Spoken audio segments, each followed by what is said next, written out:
Hello everyone, welcome to exam ideas. दोस्तों, इस video में हम लोग डिस्कस करेंगे एसएससी एमटीएस का जो एग्जाम हुआ है 16 मई को, उसमें फर्स्ट शिफ्ट में आए हुए सभी जीएस और जीके के क्वेश्चन को। तो चलिए दोस्तों, बिना देरी करते हुए वीडियो को स्टार्ट करते हैं और देखते हैं पहला question. Which of the following temple is located in Assam? निम्न में से कौन सा मंदिर असम में स्थित है? जो आपको ऑप्शन दिया गया था उसमें एक ऑप्शन था कामाख्या देवी मंदिर, तो ये असम में स्थित है। असम के नीलांचल पर्वत पर स्थित कामाख्या देवी मंदिर देवी के 52 शक्तिपीठों में से एक है और यह शक्तिपीठ तांत्रिक साधनाओं के लिए सर्वश्रेष्ठ माना जाता है। नेक्स्ट क्वेश्चन है, in India the concept of single citizenship has been adopted from which country? Bharat में एकल नागरिकता की अवधारणा किस देश से अपनाई गई है? दोस्तों, भारत में एकल नागरिकता की अवधारणा अपनाई गई है ब्रिटेन से। भारत में एकल नागरिकता की अवधारणा ब्रिटिश संविधान अर्थात इंग्लैंड से ली गई है। भारतीय संविधान के प्रावधानों को भारत सरकार अधिनियम 1935 और America, Ireland, Britain, Canada, Australia, Germany, USSR, France, दक्षिण अफ्रीका, जापान और अन्य देशों के संविधानों से उठाया गया था, जिसमें संयुक्त राज्य अमेरिका से लिया गया था मौलिक अधिकार, न्यायिक पुनरावलोकन, संविधान की सर्वोच्चता, न्यायपालिका की स्वतंत्रता, निर्वाचित राष्ट्रपति एवं उस पर महाभियोग, उपराष्ट्रपति, उच्चतम एवं उच्च न्यायालयों के न्यायाधीशों को हटाने की विधि एवं वित्तीय आपात। ब्रिटेन के संविधान से लिया गया था संसदात्मक शासन प्रणाली, एकल नागरिकता एवं विधि निर्माण प्रक्रिया। आयरलैंड से लिया गया था नीति निर्देशक सिद्धांत, राष्ट्रपति के निर्वाचक मंडल की व्यवस्था, राष्ट्रपति द्वारा राज्यसभा में साहित्य, कला, विज्ञान तथा समाज सेवा इत्यादि के क्षेत्र में ख्याति प्राप्त व्यक्तियों का मनोनयन, आपातकालीन उपबंध। ऑस्ट्रेलिया के संविधान से लिया गया था प्रस्तावना की भाषा, समवर्ती सूची का प्रावधान, केंद्र एवं राज्य के बीच संबंध तथा शक्तियों का विभाजन। जर्मनी से लिया गया था आपातकाल के प्रवर्तन के दौरान राष्ट्रपति को मौलिक अधिकार संबंधी शक्तियां, और कनाडा से लिया गया था संघात्मक विशेषताएं अवशिष्ट शक्तियां केंद्र के पास। दक्षिण अफ्रीका से लिया गया था संविधान संशोधन की प्रक्रिया प्रावधान। रूस से लिया गया था मौलिक कर्तव्यों का प्रावधान, और जापान से लिया गया था विधि द्वारा स्थापित प्रक्रिया। Next question is, where was the 5th edition of Khelo India youth games held? Khelo India youth games 2022 का 5वां संस्करण कहाँ आयोजित हुआ है? दोस्तों, ये हुआ है मध्य प्रदेश में। खेलो इंडिया यूथ गेम्स का 5वां संस्करण 30 जनवरी से 11 फरवरी तक मध्य प्रदेश के 8 शहर भोपाल, इंदौर, उज्जैन, ग्वालियर, जबलपुर, मंडला, बालाघाट और खरगोन महेश्वर में हुआ है।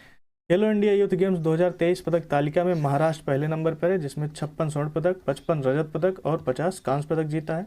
वहीं दूसरे नंबर पर हरियाणा है, इसने जीता 41 स्वर्ण पदक, 35 रजत पदक और 55 कांस्य पदक।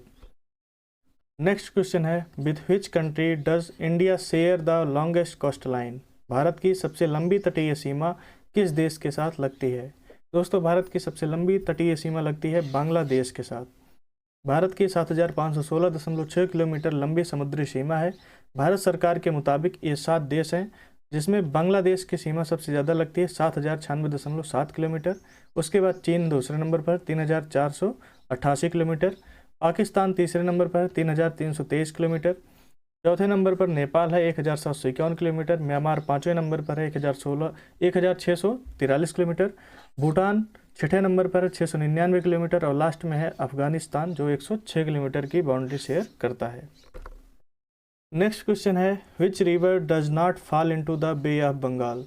कौन सी नदी बंगाल की खाड़ी में नहीं गिरती है? दोस्तों, आपके क्वेश्चन में जो ऑप्शन था उसमें तापी नदी अगर रही होगी तो वो आपका राइट आंसर बनेगा। आइए देख लेते हैं बंगाल की खाड़ी में कौन कौन सी नदियाँ गिरती हैं। बंगाल की खाड़ी में गंगा तथा उसकी सहायक हुगली और पद्मा, ब्रह्मपुत्र एवं उसकी सहायक नदी मेघना एवं जमुना के अलावा इरावती, महानदी, गोदावरी, कावेरी, कृष्णा आदि नदियाँ मिलती हैं।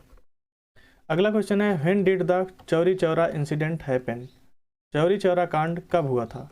दोस्तों, चौरी चौरा कांड हुआ था 4 फरवरी 1922 को। भारत के इतिहास में अमर चौरी चौरा कांड 4 फरवरी 1922 को ब्रिटिश भारत में संयुक्त राज्य के गोरखपुर जिले के चौरी चौरा में हुआ था, जब असहयोग आंदोलन में भाग लेने वाले प्रदर्शनकारियों का एक बड़ा समूह पुलिस के साथ भिड़ गया था।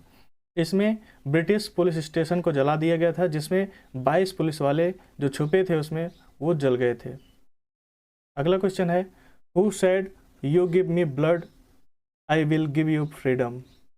तुम मुझे खून दो मैं तुम्हें आज़ादी दूंगा किसने कहा था? दोस्तों ये कहा था नेताजी सुभाष चंद्र बोस ने। नेताजी सुभाष चंद्र बोस के द्वारा दिया गया जय हिंद का नारा भारत का राष्ट्रीय नारा बन गया है।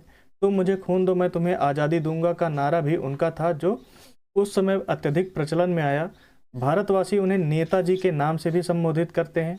दिल्ली चलो नारा सुभाष चंद्र बोस द्वारा लगाया दिया गया था।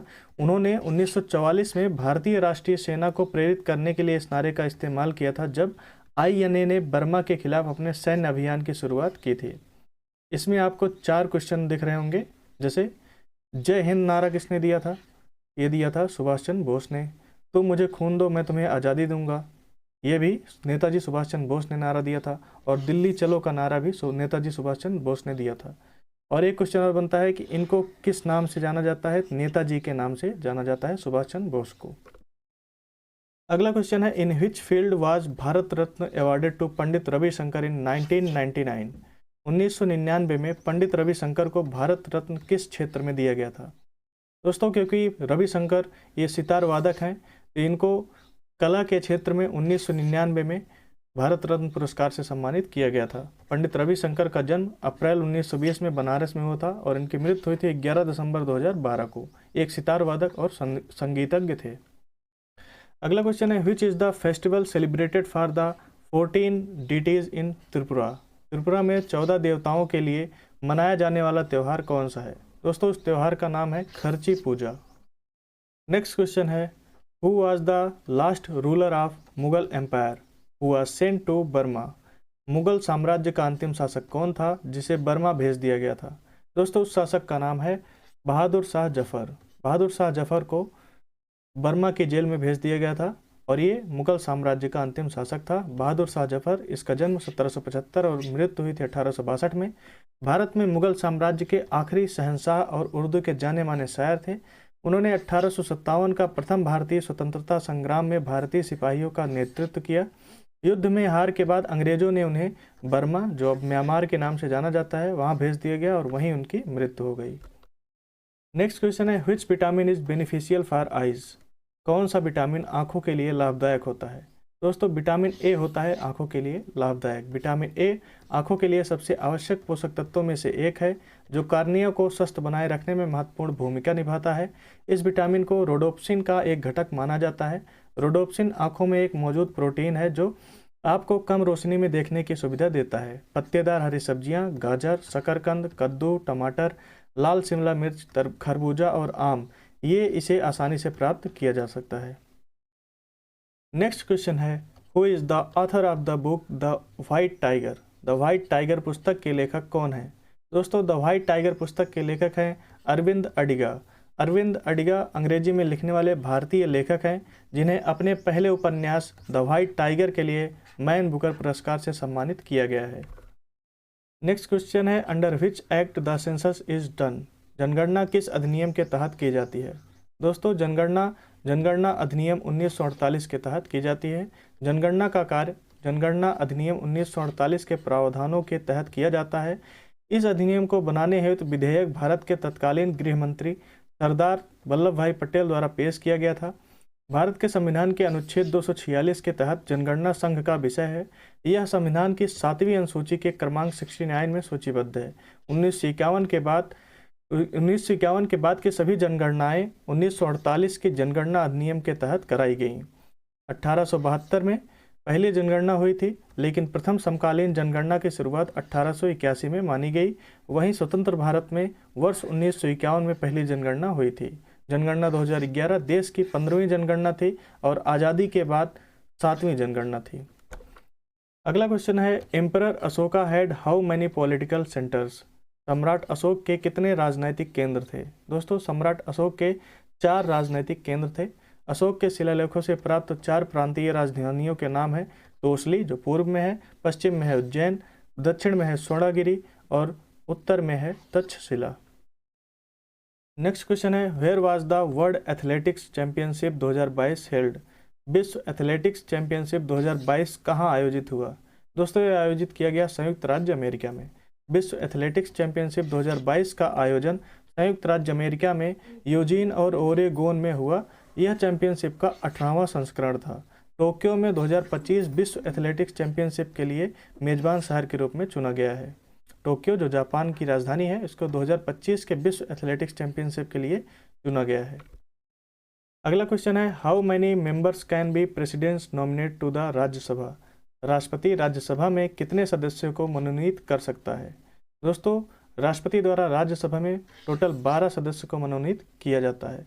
संविधान के अनुच्छेद 80 में राज्यसभा के सदस्यों की अधिकतम संख्या 250 निर्धारित की गई है, जिसमें से 12 सदस्य राष्ट्रपति द्वारा नाम निर्देशित किए जाते हैं और 238 सदस्य राज्यों के और संघ राज्य क्षेत्रों के प्रतिनिधि होते हैं।